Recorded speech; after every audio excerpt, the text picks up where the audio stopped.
I married a wealthy widower, but on our first night together, he whispered the name of his late wife. Days later, I heard whispers coming from the attic. I climbed the stairs, and what I saw left me speechless. I didn't sleep that night. Christina didn't smile. Not when the white rose petals were scattered on the ground, not when the choir began to sing, not when her father, proud and resolute, held her arm tightly, leading her down the aisle. Her eyes, lost in a distant point, only returned to the present when the sound of footsteps echoed on the polished floor of the Sacramento church. It seemed as though the whole town had been invited. The looks, though festively disguised, carried an air of curiosity, of unease. Most of them knew, or at least suspected, that this marriage was not born of love. Christina's father, Don Daniel Hughes, a prominent agave producer in the Asheville region, was satisfied. His daughter was marrying Edward Montgomery, heir to the largest estate in the area. To him, it was more than just a marriage. It was a pact, a business deal sealed between two powerful families. The stern look he cast at his daughter left no room for doubt. He expected obedience and gratitude from her. Even dressed in one of the most expensive gowns imported from Europe, Christina felt like an out-of-place object on display. Her beauty was undeniable, but there was something in her face that made people uneasy. A hollow gaze, a pain she tried to conceal. She struggled to maintain her composure, but inside, each step toward the altar felt like a step into an abyss. Edward waited for her with a cold, almost indifferent expression. There was no tenderness in his eyes, only duty. During the ceremony, the exchange of words between the couple was sparse. Edward held her hand like one would hold a signed contract. When he spoke his vows, his voice was dry, almost as if reciting a legal clause. Christina, in turn, struggled to keep her voice steady, but her heart ached. With each word, she thought of Sylvia. The mansion where the reception would take place was breathtaking. Crystal chandeliers, marble staircases, musicians flown in from Seattle. But for Christina, it all felt like a gilded cage. The luxury surrounding her couldn't erase the weight in her chest. Instead of happiness, there was only silence. In the gardens, while guests toasted and chatted with rehearsed smiles, a few whispered conversations slipped through the cracks. The name Sylvia came up often between clinking glasses and forced laughter. Who, after all, was this woman whom no one dared speak of openly, yet who seemed to haunt the marriage? Christina noticed the servants' glances. They greeted her with respect, but there was something in their eyes, perhaps pity, perhaps doubt. She felt like an intruder, even though she was now the lady of the house. In the kitchen, she overheard muffled whispers. In the ballroom, older ladies exchanged hushed words in each other's ears. Nothing escaped her perception. When it was time for the toast, the newlyweds stood side by side at the center of the main hall. Edward raised his glass stiffly, without emotion. "To the new phase of our lives," he said, looking straight ahead, not even turning his face toward Christina. The guests clinked their glasses, but the sound felt more like a warning than a celebration. Christina smiled out of obligation and drank in silence. On their wedding night, the master suite seemed larger than Christina remembered. Edward entered first, removed his suit jacket, loosened his tie, and walked over to the window. He stood silently for a few seconds before saying, "You don't need to pretend. This isn't about love. It's about keeping what my family has built." Then he turned and added, "She would have understood. Sylvia knew what was necessary." The name fell like a blade into Christina's mind. It wasn't the first time she had heard about Sylvia, but now he spoke of her so naturally, as though her presence still lingered in the air, alive between the walls. Christina didn't respond.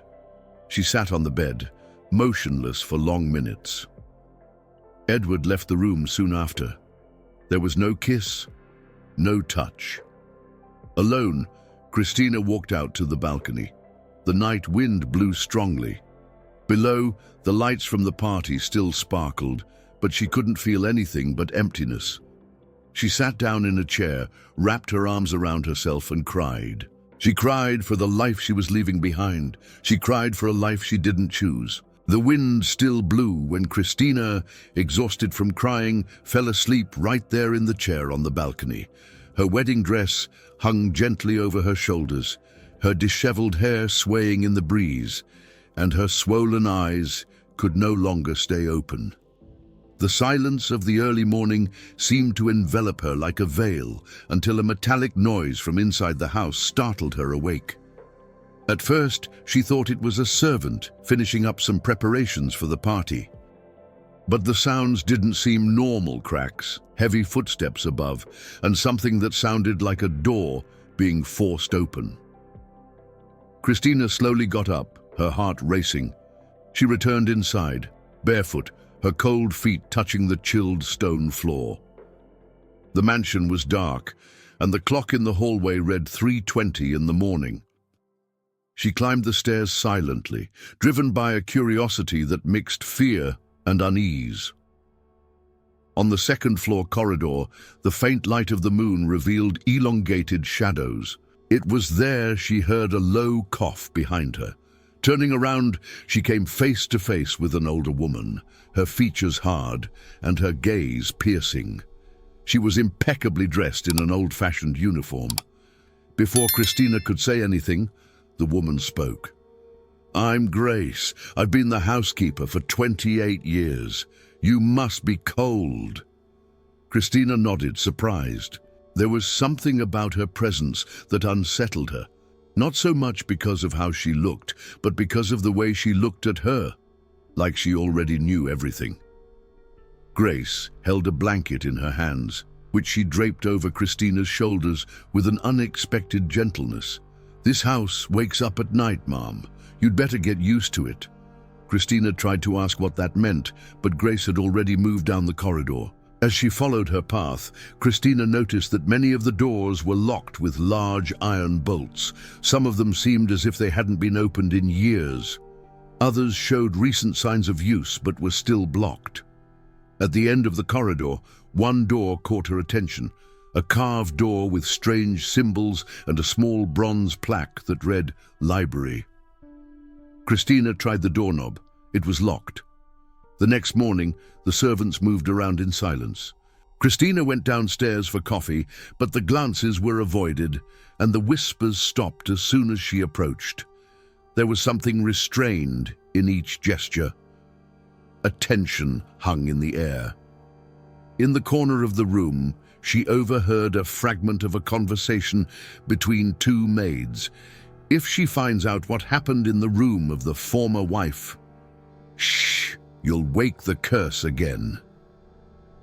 Later, determined to explore, Christina went up to the third floor, where the unused bedrooms were. She opened a dusty door and found an untouched room, a feminine room. The wallpaper was delicate, the furniture old but well-maintained. There was a mirror covered with dark cloth, as if reflecting anything there was dangerous. Christina approached hesitantly. As soon as her fingers touched the cloth, she felt an inexplicable chill and recoiled. She left the mirror as it was. On the dresser, a portrait caught her eye, a brunette woman smiling with deep eyes. It was Sylvia. But when she returned to the room the next day, the portrait was gone. None of the servants knew or pretended not to know what she was talking about, and no one dared speak openly about Sylvia. That afternoon, Christina met Marco, the foreman, a tall man with a short manner of speaking, calloused hands, and eyes too dark for the daylight. When introduced by Grace, he only stared at Christina for a few seconds before walking away without saying a word. It made her uncomfortable. There was disdain in his gaze. At the end of the day, Grace discreetly called her into the kitchen. She handed her a small folded note. "Read it when you're alone." Christina waited until she was back in her room to open it. On the paper was a short sentence, written in firm handwriting, "Not everything that is locked should be forgotten." That night, Christina had a distinct feeling that she was not alone in the room. The window was closed, the door locked from the inside, but she could feel it. There was something there, a weight, an invisible cold gaze that followed her every move. If you're watching this far, I'm sure you're liking it, so I want to ask you to subscribe to the channel. The feeling of being watched never left Christina. That night, even with all the doors locked, the silence of the mansion was constantly interrupted by sounds that couldn't be explained. The most disturbing came from the attic. There were light knocks, like hesitant footsteps, sometimes scratching noises, other times a muffled sound, almost human, as if someone was whispering between the old walls. Christina clutched the sheets, trying to ignore it, but the noise persisted. She got up, slipped on her slippers, grabbed a shawl and left the room. She climbed toward the top floor, guided only by the flickering light of a small candle. Before reaching the narrow staircase that led to the attic, she heard something else. Whispers. Words, barely comprehensible, slipped through a crack in the baseboard where the floor didn't quite meet the wall. Christina bent down, tilted her ear, and tried to catch something. She clearly heard the word lie, followed by a name. Sylvia. Her heart raced. Just as she was about to try to force open the attic door, a voice suddenly interrupted her. "What are you doing here?" It was Edward, in his pajamas, looking more irritated than concerned. He descended the last few steps in silence, as if he had been watching her for some time. The second floor is old, unsafe. There are places that haven't been renovated and could collapse. "Don't come up here without telling me first." She swallowed hard. She didn't argue. Edward passed her without further explanation and went downstairs. Christina knew there was something hidden up there. His tone wasn't one of concern. It was one of control. The next morning, she tried to resume the routine, but the discomfort grew. She sought out Grace in the kitchen and found the housekeeper supervising the preparation of lunch. She called her aside, away from the curious eyes of the other servants. "Grace, who was Sylvia?"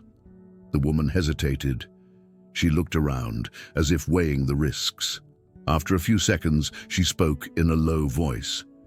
She was sweet, very intelligent, but there was something about her that disturbed the men in this house, and one day, she just stopped showing up. The official story is that she left, but no one saw when, not where, and no one talks about it because they're scared. Even I am. Christina absorbed every word with attention. That afternoon, while she was organizing some boxes left in the old closet in the hallway, she found something hidden behind a pile of sheets. An old key with intricate bronze carvings. It was small, but heavy. There was something about it that called to her, as if it had been made for her hands. She waited until everyone was occupied and went back to the second floor. She tried the key in several doors until one of them gave way. The smell of mold was strong. The room appeared to have been forgotten for decades. Dust covered every piece of furniture. A folded blanket remained undisturbed on the bed, and there were water stains on the walls. In one corner, a broken shelf hid a book wrapped in cloth. It was a diary. The first pages spoke of love, routine, and life on the estate. But further along there were tears. Pages ripped out in a hurry. Fragments still clung to the spine, as though someone had tried to erase part of the story. Christina carefully flipped through what remained, and there she found what she hadn't expected. References to Grace, to Edward, and to a veiled threat. The tone of the writing changed. Joy turned to fear. Trust became suspicion. In the following days, Christina tried to piece everything together. She felt more and more surrounded by lies. One of the younger servants, Benjamin, had approached her to say something important. The next morning, he disappeared. They said he had quit, but no one saw him leave, not even Grace. By late afternoon, while Christina was watering the plants in the garden, Marco appeared beside her, unannounced. He stood still for a few seconds, staring at her. Then, with a smile that didn't reach his eyes, he said, "Sometimes those who dig too deep end up finding what they shouldn't." He then turned and walked away, leaving only the heavy sound of his boots on the gravel. Christina froze, holding the watering can, her fingers trembling. She no longer had any doubts. Something serious had happened in that house. That night, when silence enveloped the mansion, Christina returned to the forgotten room where she had found Sylvia's diary, this time determined to go further. She ran her fingers along the cracks in the walls, moved the furniture, and checked every corner carefully until a baseboard gave slightly under her touch. There was a hidden compartment, and inside, wrapped carefully in thick cloth, was another diary. It was older, its leather cover worn. The smell of aged paper filled the air as soon as she opened it. The handwriting was Sylvia's but different. There were no flourishes here.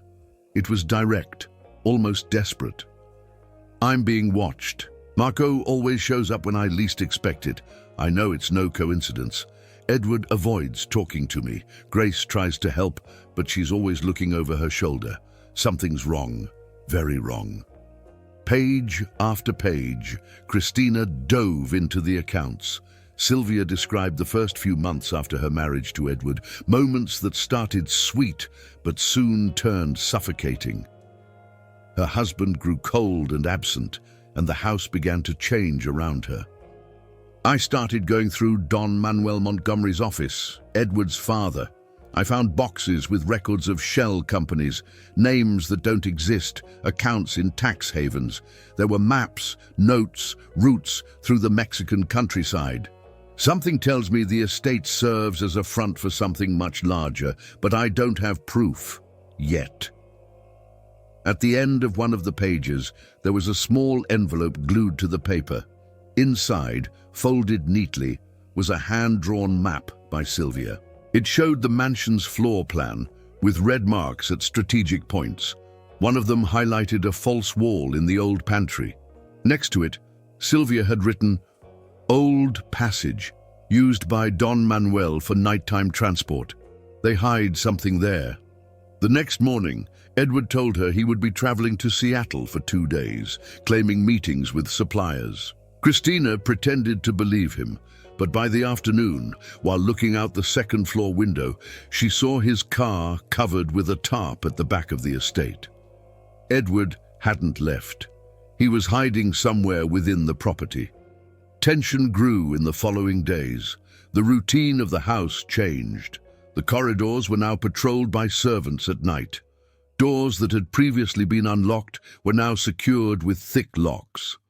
The silence no longer felt peaceful. It felt oppressive. Christina went looking for Grace and showed her both diaries and the map. The housekeeper's eyes widened when she saw the documents. "This is too dangerous, but I'll hide them. In a place no one else knows. If they find them with you..." She hesitated. There won't be time to explain. Later that day, Christina overheard Edward talking to Grace in the hallway. His voice was calm, but each word carried weight. Christina's restless, too curious. Does she know something? "She's just getting used to the routine of the house, that's all," Grace responded firmly. Edward fixed his gaze on her for a few seconds before smiling. "I just want everything to go as it should, nothing out of place." Christina realized she had no margin for error. That night, alone in her room, she spread the map on the bed and started to devise a plan. The entryway to the hidden passage seemed accessible, but she would have to wait for the right moment. And before anything, she needed to confirm whether there was really something hidden there, but her ultimate goal was clear: the attic. It was from there that the whispers came. It was there that she most feared and most needed to enter.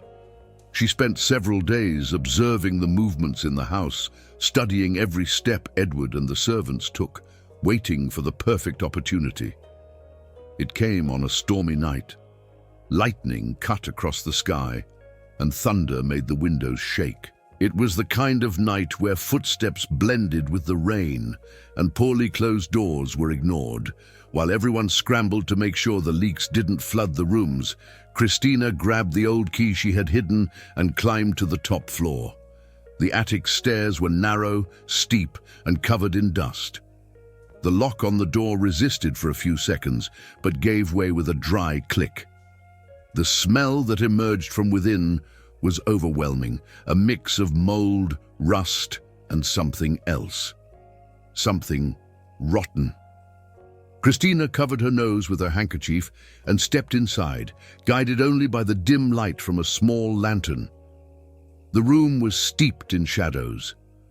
Old furniture covered by heavy sheets formed ghostly shapes. In the corner, the walls exhaled dampness, and there were marks, deep scratches made by human nails. The wood was chipped in many places. It was clear that someone had tried to escape from there in desperation.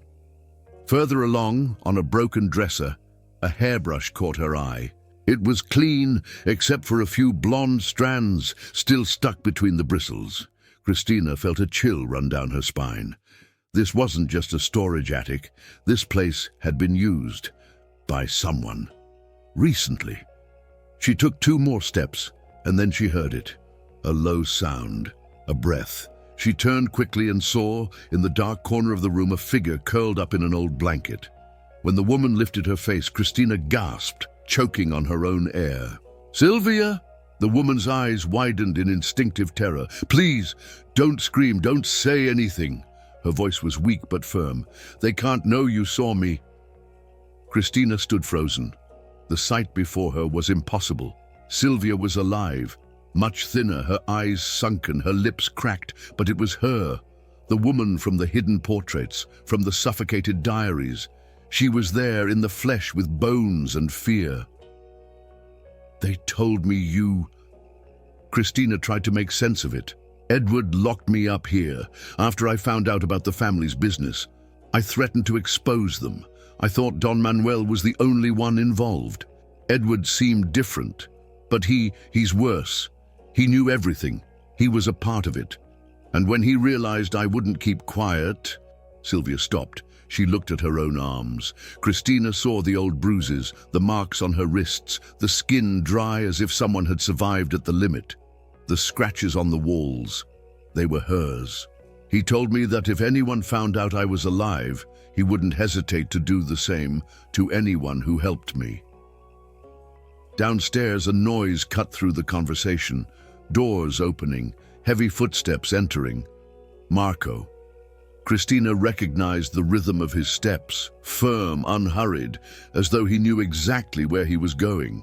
She quickly extinguished the lantern. "Go back to the corner," she whispered. Sylvia obeyed without question. Christina covered her with the dirty cloth and pushed some furniture to conceal her.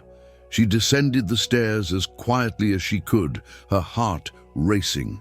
When she reached the hallway, she pretended to come from the bathroom, running her fingers through her wet hair. Marco appeared at the end of the hallway, his face almost hidden by the shadow of the lamp he carried. They stared at each other for several long seconds. He said nothing. He simply continued on his way, and the sound of his boots faded into the direction of the kitchen.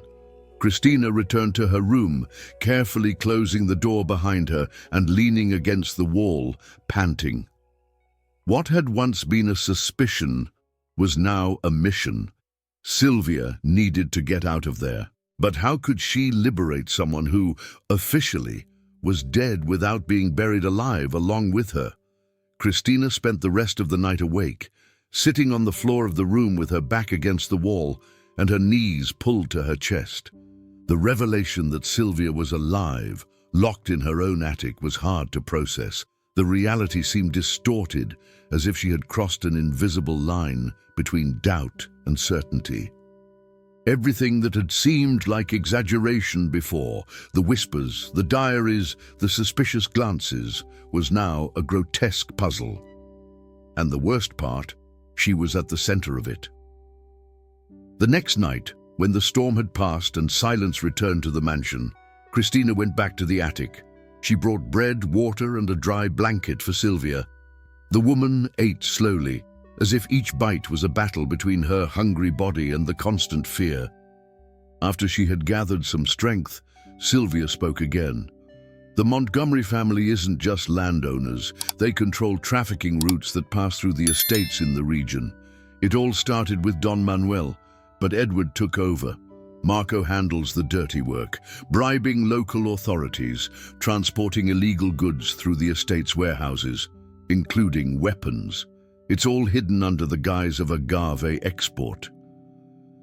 Christina listened in silence, each word weighing heavier than the last. Sylvia then pointed to something in the corner of the attic, an old, decayed chest that Edward used in the past to store documents before locking her up there. The next day, while Edward was away for a supposed meeting in the greenhouse, Christina took the opportunity. She went down to her husband's old office and with trembling hands forced open the chest's lock. The false bottom was subtle but noticeable. There, hidden among old blankets, were folders full of contracts with unknown names, bank statements from foreign accounts, and even a notebook filled with coded notes. She grabbed a few pages and hid them in the lining of her skirt. She couldn't carry everything at once. The atmosphere in the house began to shift. Marco moved around the corridors more frequently. He stopped outside Christina's room for too long. At night, he patrolled the top floor with a lantern, even when nothing seemed out of place. It was as if they knew something was being hidden, but didn't yet know what. At the dinner table, Christina practiced her disguise. She smiled when necessary, commented on the weather, pretended to read the newspapers Grace had brought her. Edward watched her, as if studying an object about to break. The silence between them was filled with intent. There was no affection left, only surveillance.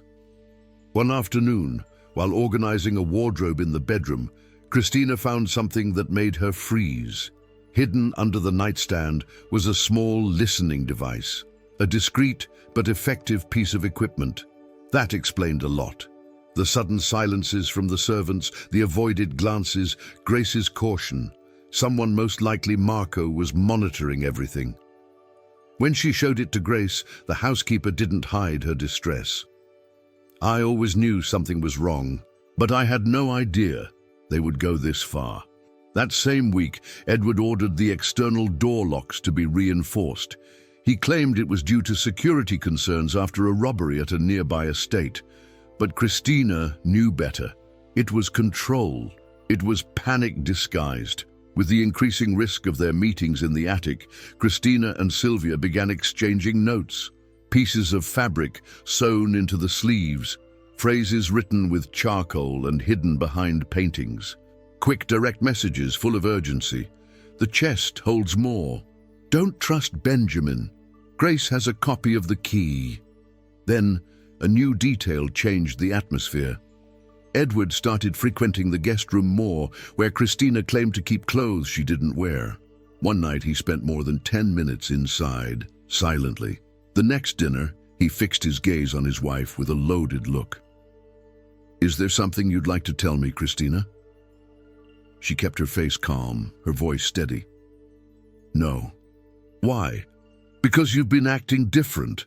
At that moment, Christina knew time was running out. The smallest mistake could cost everything, including Sylvia's life. Sylvia was weakening every day. Her eyes were losing their brightness. Fever had begun to set in, and the persistent cough made it clear that time was not on their side. It was early the next morning, under the pretense of helping review the pantry stocks, that Christina called Grace aside and revealed her decision. "We have to get her out of here. This week. It's no longer safe." Grace nodded with a tense face. She knew the risks were enormous, but there was no other option.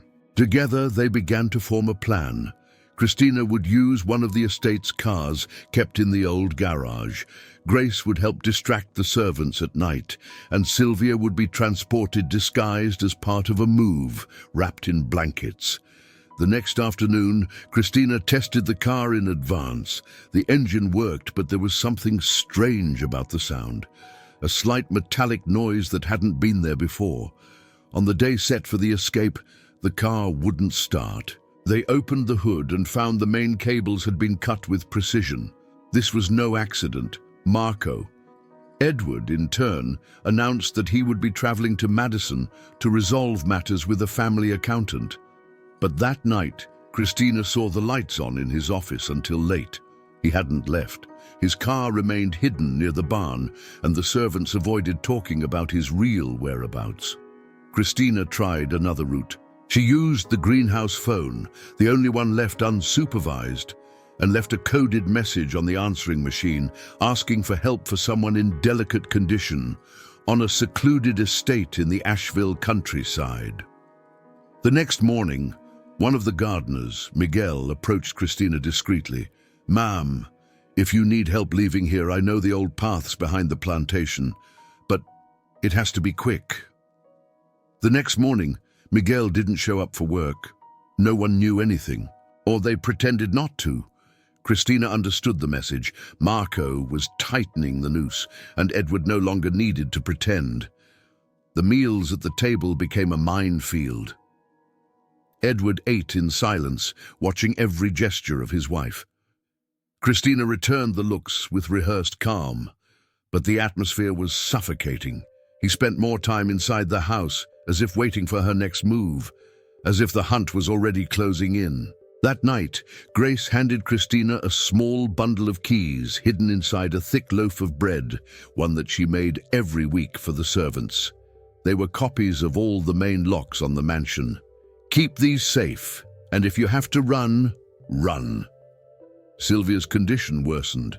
Her breathing was heavier, her skin cold, and her eyes were dull. Christina realized that without medication, she wouldn't last much longer. She had to take the risk. The following morning, taking advantage of the change in shifts among the servants, Christina slipped out through the side entrance of the greenhouse with a backpack. She walked toward the warehouse, where there was an access point to the back of the property. But before she could reach the old gate, a lantern flickered behind her. "Where are you going, ma'am?" It was Marco. Before she could react, he grabbed her arm and led her back into the house without violence, but with firmness, locking the door behind her. He didn't say a word, but his expression was colder than before. The basement smelled of damp wood, old dust, and contained a hidden threat. Marco didn't need to touch her to mark his presence. All he had to do was leave her there, surrounded by darkness, listening to his footsteps fade away. When the door finally opened hours later, one of the younger servants helped her out. She was limping, with her ankle injured after tripping over a fallen box.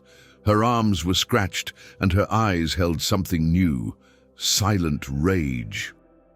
The next day, Edward appeared in her room with an expression that mixed remorse with cynicism. He carried a breakfast tray with sliced fruit and fresh bread. "I'm sorry for what happened. Marco overstepped. I've already spoken to him."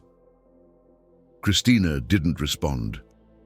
Edward sat at the edge of the bed, holding her hand with exaggerated care. "I just want you to feel safe here. This house is yours now. I know things started off badly, but we can change that." His voice sounded almost caring, but his eyes, alert, were watching for any reaction beyond the obvious. Christina realized. This apology wasn't about kindness, it was about control.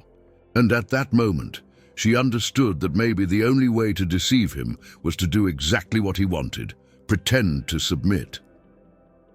"I want to try," she said with a faint smile, avoiding his gaze. "Maybe we just started off wrong." Edward seemed satisfied. He lightly touched her face and left. She remained there, motionless, until she heard the door close behind him. From that moment on, Christina knew. She wouldn't just pretend for survival. She would pretend to bring him down. Grace, on the other hand, acted in silence.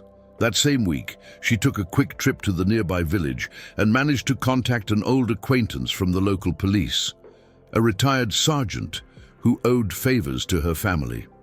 She handed him some of the copies of the documents Christina had taken from the chest.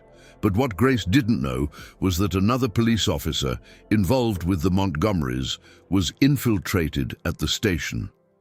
A few days later, Edward received a short call. "There are people asking too many questions. Take care of your house." The tension settled in completely. Edward doubled the surveillance, ordered changes to the servants' shifts, and instructed Marco to keep a close eye on Grace. The foreman, like a shadow, began to appear in every corner where she had once moved freely. Christina noticed it quickly and warned Grace. The eyes were now all on her. While rearranging documents in the library, pretending to be organizing old files for Edward, Christina found something unexpected. Inside a thick accounting book, there was a small flash drive, hidden in a hole between the pages. She took it back to her room, and using one of Edward's old laptops, she managed to access it. Inside there were videos, audio recordings, scanned contracts with names of judges, businessmen, Swiss bank accounts.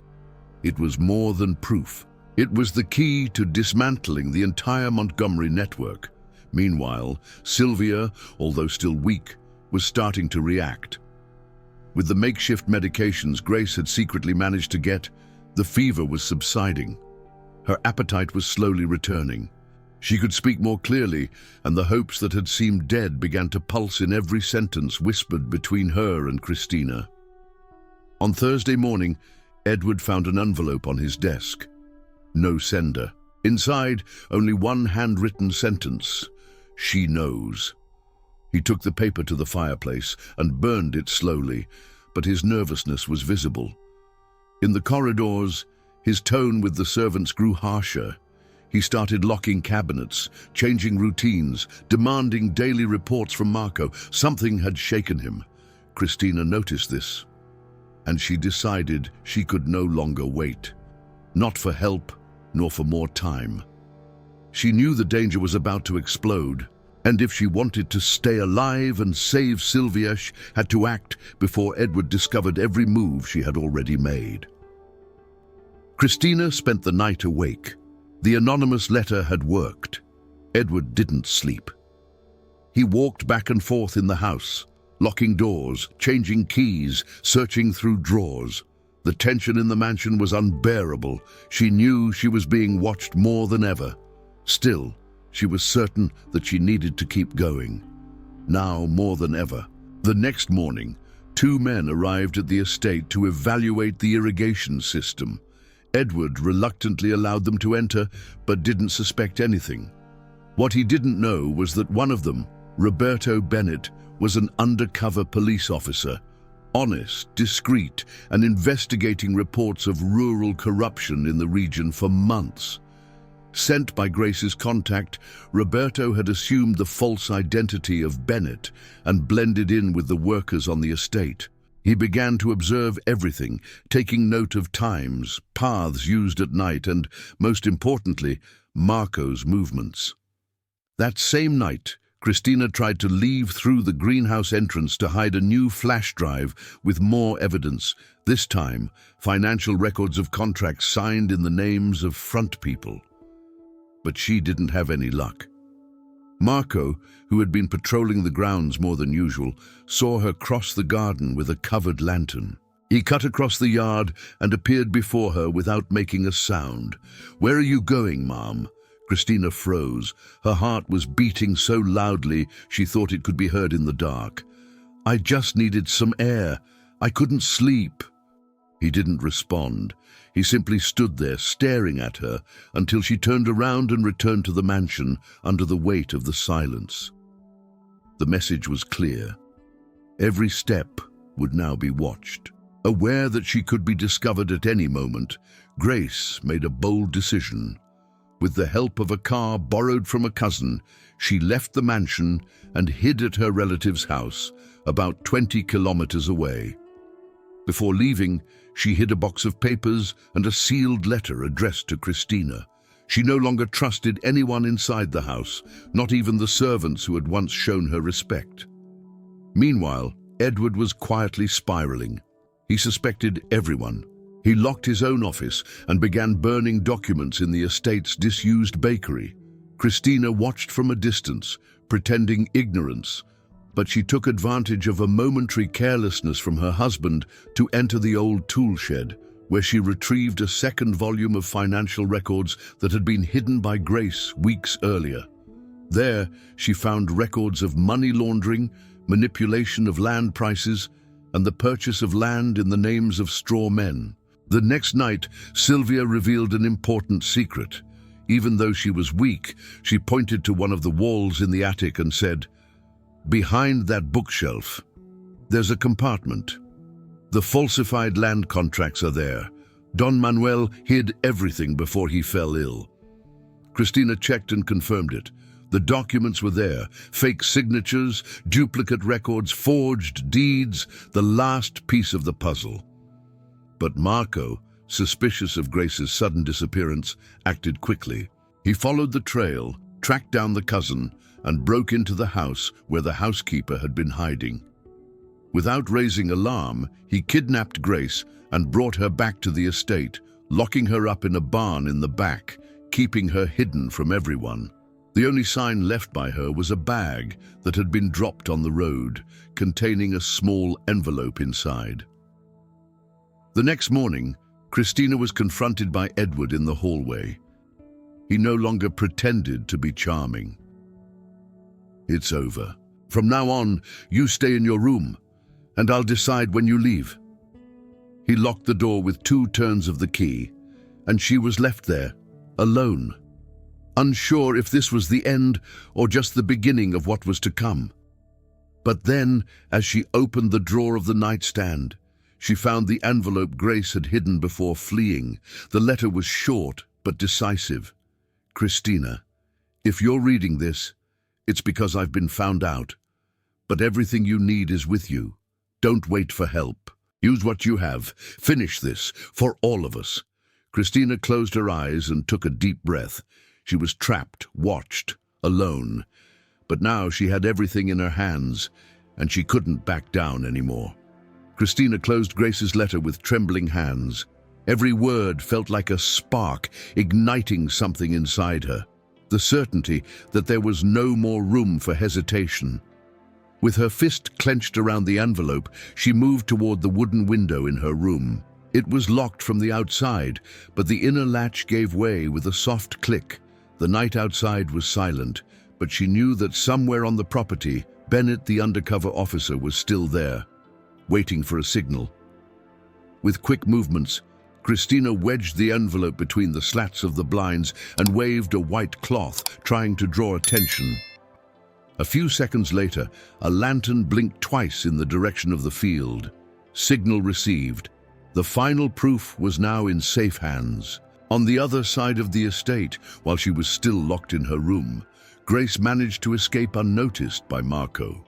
He had left the back door slightly ajar, trusting that exhaustion would keep her quiet. But Grace knew that land better than anyone.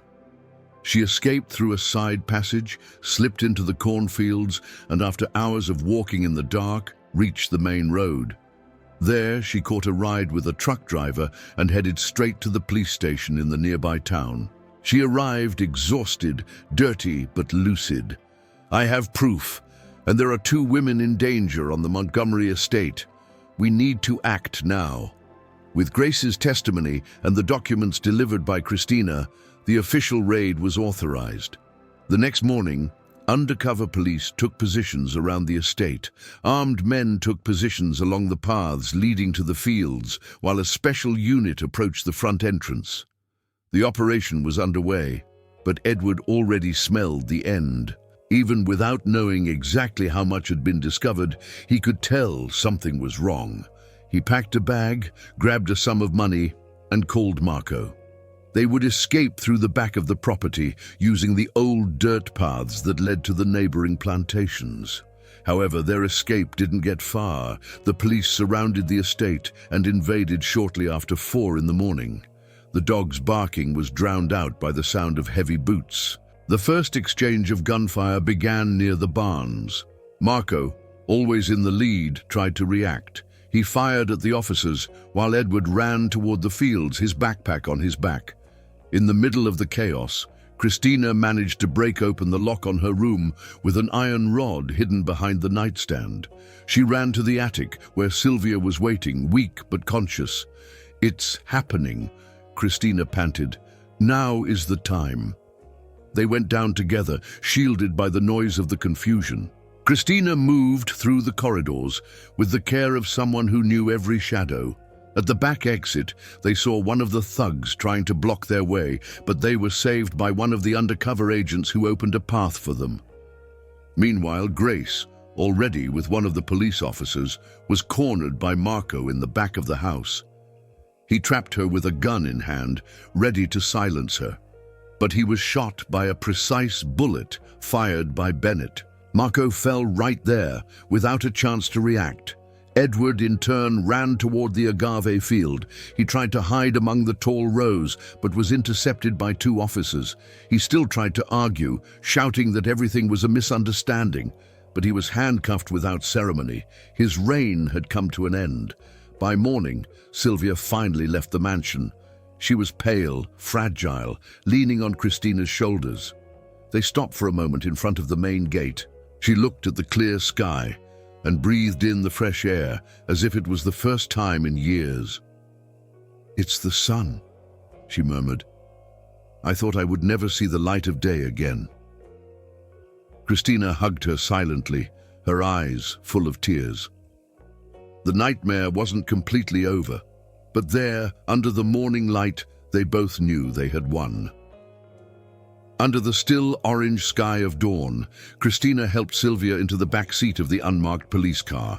A blanket draped over her shoulders, and her fragile body, after years of confinement and mistreatment, shivered, but not from the cold. It was as if her body was still trying to comprehend that she was free. Christina sat next to her, holding her hand the entire way.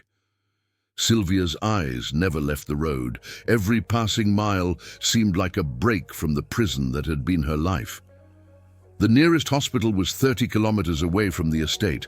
When they arrived, a medical team was already waiting. Sylvia was immediately taken for exams, and Christina waited outside, filling out forms, answering questions, repeating dates, names, and events with a coldness that even she didn't know where it came from. The results came in less than 24 hours. Unhealed fractures, severe anemia, signs of chronic malnutrition, and recent bruises. The doctors confirmed indications of prolonged deprivation of sunlight and proper ventilation. Sylvia's body was the living proof of the horror hidden within the Montgomery mansion. Meanwhile, Grace was giving her statement at the regional police station. She spoke clearly, without hesitation, even when facing painful details. She named names, described routines, revealed secrets she had carried for years, and she made it clear that despite staying silent out of fear, she had never stopped trying to protect the few innocent people she believed in. Her testimony became the foundation for the immediate sealing of the estate. On the same day, the property was officially confiscated by the government. Yellow caution tape covered the gates, federal police seals were affixed to every entrance, and agents were collecting documents, computers, and boxes filled with files. Inside Edward's office, records of millions of dollars in transactions, illegal contracts, compromising photos, and names of bribed public officials were found. Local newspapers quickly mobilized. The case broke first on the radio of a nearby town and within 2 days was featured in the country's top newspapers. But an unexpected twist occurred. The reporters began to dig deeper, and the name of Christina's family, linked to her father, appeared in the financial records. Christina was called to testify as the key witness. Her statements were firm. She handed over all the flash drives, the notes exchanged with Sylvia, the hidden diary, the map of the secret passage, and even the smudged notes found inside books. Each item confirmed what had seemed too absurd to be true. And even though she knew that this would further expose her own family, she didn't hesitate. In Sylvia's hospital room, she received an unexpected visitor. A middle-aged man entered, his eyes filled with tears. She didn't recognize him at first. But when he said her name, the memory rushed back. Andrew? It was her brother, who had been searching for news about her for over 10 years. He had been told she had fled abroad. According to the official story spread by Edward's family, the embrace they shared was silent but tight, as if they were recovering the years stolen from them. Edward, on the other hand, remained silent in front of the press. Even handcuffed, facing cameras, reporters, and shouts of indignation, he refused to answer any questions. His once arrogant expression was now replaced by emptiness, as if he had just realized he had lost everything. The news spread quickly across the region. The local community, which had long seen the Montgomery family as a symbol of power and tradition, now reacted with outrage and shame. Posters were plastered on the walls of the town square. Small protests erupted in front of the former estate, and for the first time in a long time, the name Montgomery was spoken with contempt, no longer with reverence. The media coverage of the case grew day by day. Newspapers, radio stations, and TV channels fought to get behind-the-scenes information about the story that had shocked the country. The image of Sylvia leaving the hospital, fragile but with her head held high, became a headline. And Edward, handcuffed and silent, was prominently featured, accompanied by the word everyone had been waiting to hear: trial. The trial began in Seattle under tight security. The courtroom was packed. Lawyers, journalists, federal police, and even representatives from human rights organizations filled every seat. In the front row, Christina sat beside Grace and Andrew, Sylvia's brother. When the defendants entered, the mood shifted. Edward kept his upright posture, but tension was visible. Marco, on the other hand, seemed exhausted, older, with deep, dark circles and trembling hands. Sylvia was the first to testify. When she took the stand, the silence in the room was absolute. Her voice faltered in the beginning, but gradually gained strength. She told everything: the forced marriage, the isolation from friends, Edward's subtle transformation, the first threats, the confinement in the attic. Tears fell, but they didn't stop her from finishing. Christina followed soon after. She recounted the psychological abuse, the isolation, the veiled blackmail. She described sleepless nights, the discovery of the diaries, the hidden notes, Edward's false kindness, and the terror Marco imposed with his silence. Her voice was steady. The courtroom listened to every word carefully. The defense tried to discredit both of them. They insinuated that Sylvia was emotionally unstable and that Christina had used the situation for financial gain. But no insinuation withstood the weight of the digital evidence.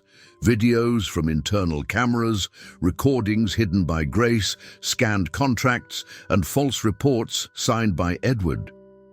The prosecutor, experienced and composed, presented each piece of evidence with calm precision, revealing the complexity of the network of corruption that had been built over decades. In a tense moment of the trial, Marco, pressured by the accusation and his own lawyer, decided to confess part of the crimes.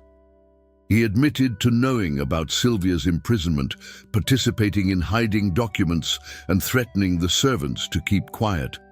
He didn't directly name Edward, but his omission spoke volumes. The following day, during another hearing, Edward, upon hearing Sylvia's name again, lost control. He suddenly stood up, shouting insults at her, calling her a traitor, and was restrained by the police in the courtroom. The judge interrupted the session and ordered immediate preventive detention, with no external hearings allowed. Edward was escorted out, and his unstable image dominated the news. As the days went on, the courtroom became the stage for national coverage. Public pressure grew. Christina, although exhausted, attended every session. Sylvia began intensive therapy sessions offered by a local NGO. Grace returned to the village where she was born, trying to rebuild a simple life among the family's flower plantation and her cousin's small shop. Christina and Sylvia, now free from the shadow of the Montgomerys, became close. More than survivors, they were allies, united by pain they never chose and by a courage they never imagined they would possess. The local population organized tributes to both of them. Letters, flowers, banners of support. Christina received invitations from publishers, producers, and journalists to tell her story. She turned them all down for now. The prosecutor suggested they enter the witness protection program, given the complexity of the case and the strength of the organization involved. Soon after, news came that Marco had died in prison, suspicious circumstances with no witnesses. An investigation was opened, but few answers came. Edward tried to make a deal, offering names and routes in exchange for a reduced sentence. The judge rejected the offer. The severity of the crimes, combined with the attempted escape and threats against a victim, made any deal impossible. Months later, Christina visited her mother's grave in Asheville.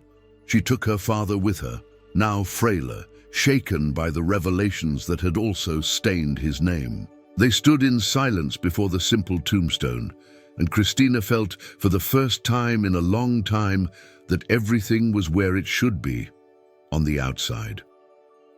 The late afternoon sun lit up the facade of the Seattle courthouse when the judge announced the verdict. The room was full, but for a few seconds there was absolute silence. Christina, sitting in the front row next to Sylvia and Grace, clasped her hands tightly in her lap. On the other side, Edward kept his impassive face, though his eyes were red and hollow. The verdict was clear, direct, without room for doubt. Edward Montgomery was sentenced to 35 years in prison for illegal detention, attempted murder, money laundering, document fraud, and active corruption. The sentence didn't allow for any leniency. Marco, already dead, was mentioned posthumously as a direct accomplice, and the investigation into his involvement was officially concluded. The town reacted as if it had won a war. On the same day, banners were hung from windows, cars honked their horns through the main square, and the local church bells rang in honor of the survivors. For the first time in a long time, Sylvia's name was no longer whispered with fear or mystery. It was spoken aloud, with respect. Outside the courthouse, surrounded by journalists, Sylvia gave a brief speech, supported by Christina. Her voice still held fragility, but also conviction. For years I was silenced. They told me no one would believe me. Today, I'm here as proof that the truth, even when suffocated, resists, that no one should remain silent in the face of violence, and that justice is not revenge, it is reconstruction. Christina didn't speak that day, but days later she received a letter at home, signed by 4 women she didn't know, all victims at some point of the network of influence controlled by the Montgomerys. The letter was simple but powerful. Thank you for not giving up. You opened the door we all were trying to find. The estate was officially seized by the government. The land was declared of public use and the buildings were sealed. There, the state announced it would build a shelter for women victims of violence, a symbol of reconstruction upon the ruins of terror. Investigations continued. Businessmen, mayors, and even judges were called to testify. The network of Edward's allies stretched throughout the state of Asheville, and as the investigations advanced, many began to fall. The Montgomery name, once a symbol of status, became synonymous with shame. Christina, for her part, refused all invitations to return to her hometown. She no longer felt like she belonged there. She needed a fresh start, distance, and new air. That's when she received a work proposal in Raleigh from a social organization that had been following the case and wanted to create a new branch in the southern region. She accepted. Grace, after resisting the idea of leaving the village, decided to accompany Christina and Sylvia. Before leaving, she reopened the small store that had belonged to her mother. She left it in her niece's hands, ensuring the family's legacy would continue there, now with dignity. Months later, the three of them arrived in Raleigh. The house was simple, made of exposed brick, with large windows and a small garden in the back. But there was silence, freedom, and the smell of bread baking in the oven, which to them was a symbol of peace. Sylvia, now stronger, enrolled in a psychology course at the public university. She wanted to understand her wounds, but also to help other women recognize their own. Christina began coordinating a free legal support project, helping women at risk, and Grace, with her quiet wisdom, became a community counselor.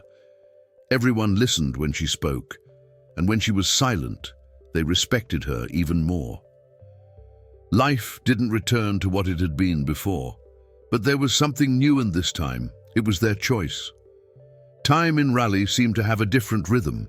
Far from the locked gates, the dark corridors, and the whispered words full of fear, life now flowed with ease. Christina, Sylvia, and Grace formed something none of them had expected.